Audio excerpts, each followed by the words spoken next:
So today I want to talk to you about mental health for the musician. We're always racing around and we need to look after ourselves. And it's the 10th of October today, 2024. I'm not sure when I'll get this out, but on this day is World Mental Health Day, so it seems a great time to talk about mental health for you and I. So we're always rushing around, aren't we? That's the thing with musicians. I don't know how jobbing a musician you are, but we're always whizzing about doing something. I'm currently in the car and I'm about to go out for a rehearsal. And we're always striving for the next thing. I think there's something about the psyche of musicians who want to be the best, who want to be the best that they can be. Wants to take the next opportunity that could be quite scary. They might be a bit worried about that opportunity. But they have to take it, they're kind of driven to do these things. So we always want to do the next level up. We want to make that statistically very difficult transition to the next level, don't we?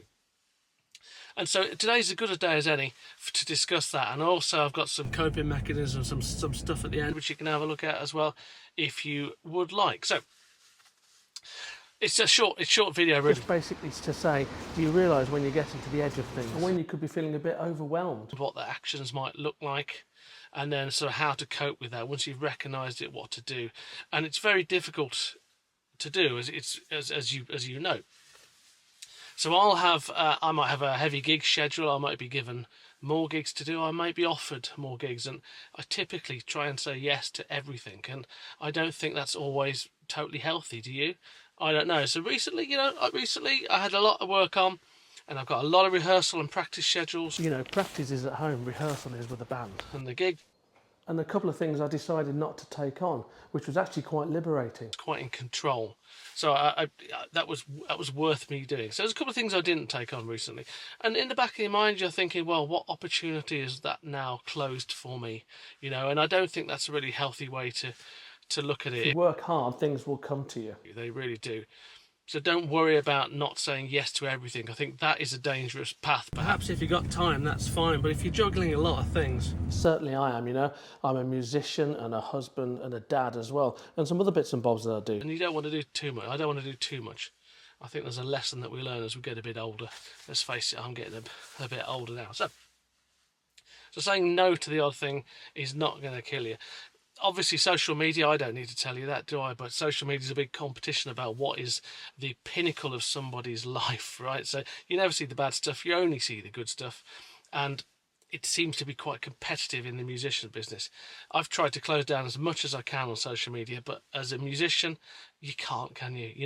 You've got to advertise something, haven't you? And I advertise this channel, I advertise the gigs and the bands that I'm in as well. But try not to doom scroll. I mean, it's so important. It's kind of obvious, isn't it? But scrolly all the time, terrible. You can even put blocks in on your phone now so that it only allows you a certain time a day or certain hours a day or a password or something, anything. What I did was I moved all my social media off the first page on my iPhone, and it made a real big difference. I used it less. I'm no success story, but I have learnt over the years where the line is, and I try and stay or back off that line. Don't worry about disappointing people. You're probably not disappointing them. Time is dilating for you. It's running at a different speed for you as it is for other people. So when you think you're in a real rush, you've got to do this, got to do this, got to do this, maybe you don't always have to, Lists for me, I do lists. That's quite nice. And get that little dopamine hit every time I cross something off the list. That's pretty nice, isn't it, right? And I think that's why we go for these gigs as well, because every time we force ourselves to do some big gig that's quite stressful, quite worrying, we get a little release, don't we? Like a dopamine release where we've done the gig. And that high is absolutely beautiful. It's free of charge, isn't it? So I do appreciate why we all do it. So I just wanted to tell you on this day, on this particular day, just to think about where you are at the moment, really. And does it feel like you're in control of that? And are you content and happy with that? Or do you feel you're being swept away and you're being a bit more of a passenger in that? So have a think about where you are, how much work you've got on your plate, and is it achievable? Is it achievable, or does it have to be? We're not in a competition. Musicians are quite competitive types, aren't they? And it's only when you get a bit older you realise it's not a competition. You're not competing against that person or that person or that person. Take my Hammond organ stuff, for example. I give all my knowledge, all my Hammond organ knowledge away for free. And people have said to me, well, why are you doing that? They could get gigs that you would have got if you had that secret bit of knowledge or bit of learning. Or why would you let them learn faster when you spent years doing that? And here's the trick to this for me. It's not doing that. What I'm trying to do is make Hammond organ more prevalent, more acceptable, better. The more people using it, if better Hammond organ players, more people using Hammond organ, more people hearing Hammond organ, more people wanting Hammond organ. I'm stimulating demand, and we can all rise together, can't we? And it's not about one person getting to the top of it, whatever it is. It's about the whole thing going up. So if I'm helping people at all to stimulate people's love of Hammond organ, then more people are going to want to hear Hammond organ on records, and then our phones are going to ring a little bit more, aren't they? And why not? And that's what keeps me cool. That's what keeps me relaxed, I think. When I was younger, it was a bit more competition, a lot more competition. I remember being in support bands and the headline band wouldn't talk to you. Or in a headline band and you didn't want to talk to the support band. Oh, we're going to blow them off stage tonight and all that kind of stuff. What a load of rubbish. Get rid of that, right? You're the team. There's no us and them, actually. Because even the audience are us, aren't they? Because they're part of us. We can't survive without them, and they can't survive as well without Hammond organ, I reckon. So we're all together in this, aren't we? And I think if you start to peel away some of these little things that can take your focus away from what you're really doing, I think you'll play a bit better when you're on stage and you'll rehearse more efficiently. And B, you have a bit more time on your hands. We're not here forever, so let's chill. Let's all chill and relax and enjoy ourselves, okay? And do the best we can. So, what I'm going to do now is I'm going to find my little bit of paper here, and I've got some resources. I said I'd do some resources at the end of this chat for you. Folded piece of paper.